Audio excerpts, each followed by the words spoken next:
Hello friends, welcomes to Amaravati రుచులు. ఈరోజు మనం గొల్లపూడి సెంటర్లోని ఆంధ్ర హాస్పిటల్ దగ్గర ఉన్న ఫిష్ అందరికి వస్తామండి. ఇక్కడ వాళ్ళ దగ్గర ఉన్న అన్ని రకాలు కూడా ఇలా డిస్ప్లేలో రేట్లతో సహా రేట్లతో సహా డిస్ప్లే చేస్తారండి. అందులో ఇక్కడ 4-5 రకాల రొయ్యలు ఉన్నాయి. వనామి, చిన్న వనామి, పెద్ద వనామి, సముద్రపు రొయ్యలు, బ్లూస్మా అంటే నది రొయ్యలు అండి, అవి పెద్దవి, అవి కూడా ఉన్నాయి. వచ్చేసరికి కానాకనతలు, కోయింగ, వడిసెలు, తర్వాత రాగండి, బొచ్చ, పండుగప్ప, ఇది రూప్చంద్ లాస్ట్ది. ఇలా రేట్లతో సహా డిస్ప్లే చేస్తారండి మనకి. ఇవేమో అవి డ్రెస్సింగ్ చేసేసిన తర్వాత ప్యాకింగ్ చేసి పెడతారు. ఇవి బేడ్సెలు, ఇవి మెత్తళ్ళు, తర్వాత ఫిష్ బోన్లెస్, ఇది ఫిష్ బోన్లెస్, అలాగే కవాసులు.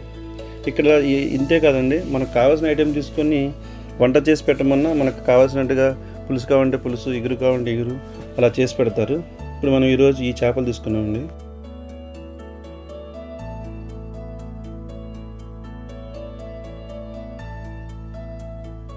మనం ఏం తీసుకున్నా కూడా వాటిని అక్కడే వాళ్ళు నీట్గా డ్రెస్సింగ్ చేసి ఇస్తారండి. నీట్గా చూసారా, ఆ చేప మధ్యలో ఉంటుంది నల్లగా, అది ఉంటే చేప చాలా చేదు వస్తుంది అనమాట తినేటప్పుడు. అది కూడా క్లీన్ చేస్తున్నారు వాళ్ళు, అందుకే చాలా నీట్గా చేస్తున్నారు. చేసి మనకి చక్కగా ప్యాకింగ్ చేసి ఇస్తారు. అవి ఇలా డ్రెస్సింగ్ చేసినందుకు ఎక్స్ట్రా ఛార్జెస్ అయితే ఏం తీసుకోరండి, మనం కొన్న రేటుకే ఇలా డ్రెస్సింగ్ చేసి ఇస్తారు నీట్గా.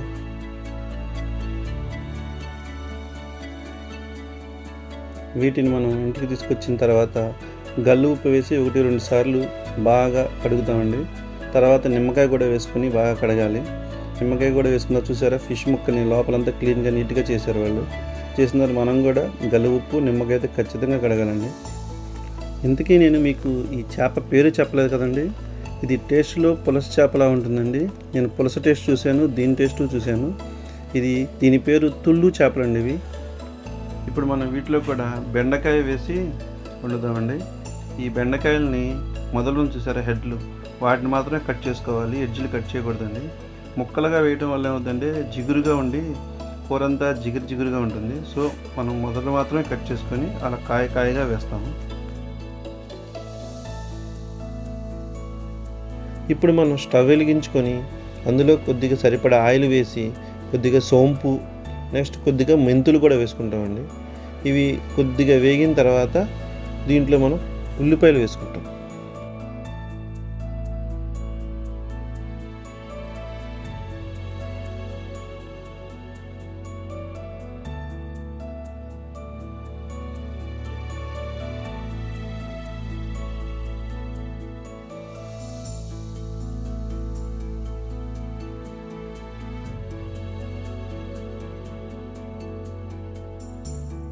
ఇప్పుడు ఇందులో మనం కొద్దిగా సాల్ట్ కూడా వేసుకుందామండి. సాల్ట్ వేయటం వల్ల ఏమవుతుందంటే ఉల్లిపాయలో ఉన్న నీరు మొత్తం కూడా బయటకు వచ్చి ఉల్లిపాయ తొందరగా మగ్గుతుంది అనమాట. అందుకనే కొద్దిగా సాల్ట్ వేసి మనం ఉల్లిపాయని మగ్గనివ్వాలి.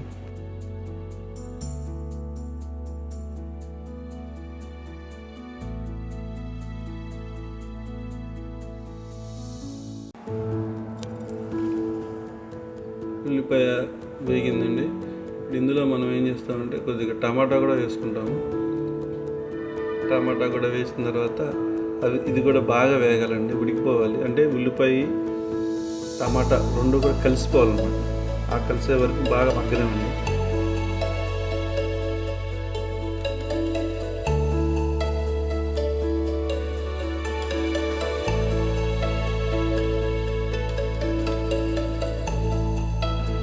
పులుసు టేస్ట్ రావాలంటే అసలు విషయం ఎక్కడేనండి. అసలు ఇవన్నీ మనం సరిగ్గా మగ్గనివ్వకపోతే పులుసు అంత టేస్ట్ ఉండదండి. ఇవి బాగా మగ్గితేనే మీకు పులుసు మంచి టేస్ట్ వస్తుంది. అలాగే చింతపండు కూడా బాగా ఉడకనివ్వాలన్నమాట. లేదంటే పచ్చిగా పుల్లగా టేస్ట్ వేరేగా ఉంటుంది. ఇది మగ్గితే మంచి టేస్ట్గా ఉంటుంది.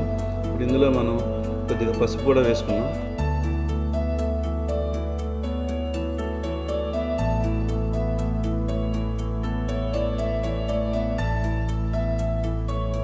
అలాగే కొద్దిగా అల్లం వెల్లుల్లి పేస్ట్ కూడా వేసాం.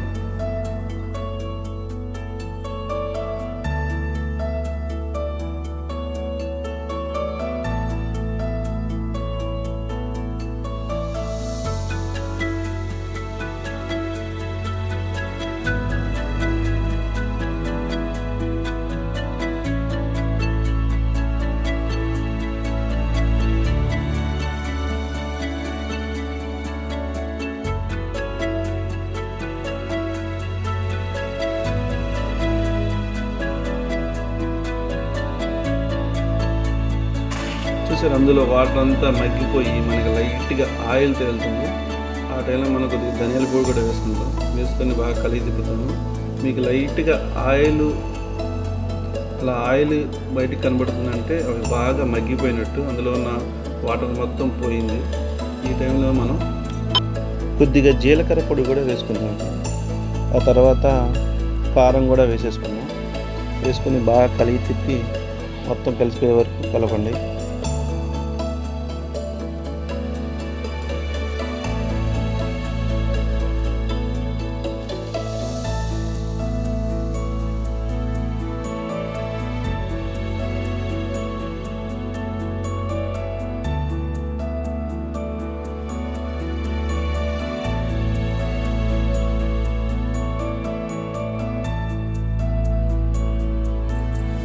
మొత్తం బాగా మగ్గిపోయిందండి, కలిసిపోయింది కూడా. ఈ టైంలో కొద్దిగా కరివేపాకు కూడా వేసాను. కరివేపాకు కూడా వేసి బాగా కొద్దిగా తిప్పిన తర్వాత ఈ కరెక్ట్గా చూసారా ఆయిల్ అలా తేలుతుంది. ఇప్పుడు మనం చింతపండు పులుసు కూడా పోసేసుకున్నాం.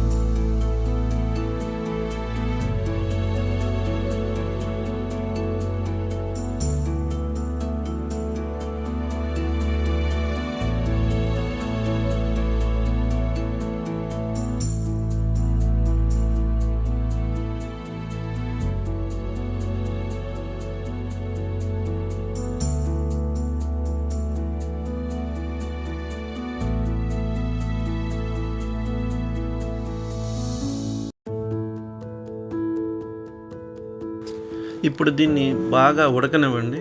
అంటే ఈ పచ్చి పులుపు చింతపండులో ఉన్న పచ్చి టేస్ట్ పోయేంతవరకు, అంటే పచ్చి పులుపు వేరేగా ఉంటుంది, ఉడికిన పులుపు వేరేగా ఉంటుంది.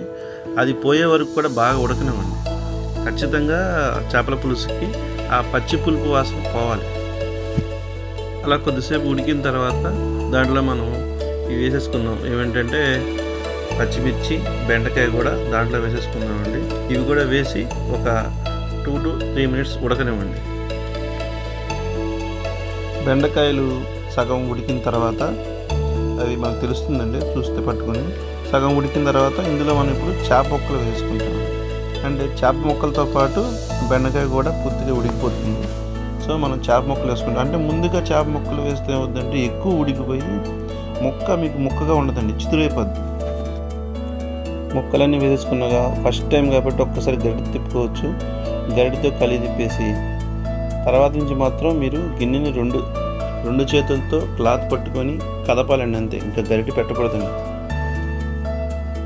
ఇప్పుడే మీకు కావాల్సిన ఉప్పు, కారం అన్నీ సరిపోయిన లేదో చూసి, పులుపు కానీ అన్నీ సరిపోయిన లేదో చూసుకొని, లేదంటే కొద్దిగా వాటర్ పోసుకొని మూత పెట్టుకొని ఒక 2 నిమిషాలు హైలోను, ఆ తర్వాత సిమ్లో ఉంచండి. కంప్లీట్గా మొత్తం పులుపు మొత్తం ఎగిరి ముక్కకి దగ్గర అయ్యే వరకు కూడా సిమ్లోనే ఉడకనివ్వండి.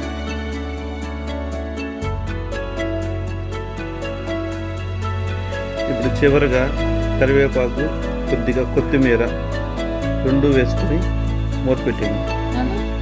చేపల పులుసు అనేది ఎప్పుడు కూడా వేడి మీద కన్నా అది చల్లారిన తర్వాత వేడి అన్నంలో తినండి. చేపల కూర ఎప్పుడు చల్లగా అయిన తర్వాత తినాలి, దాని టేస్ట్ తెలియాలండి. అలాగే మా ఛానల్ సబ్స్క్రైబ్ చేయండి ప్లీజ్ ఫ్రెండ్స్. Thank you.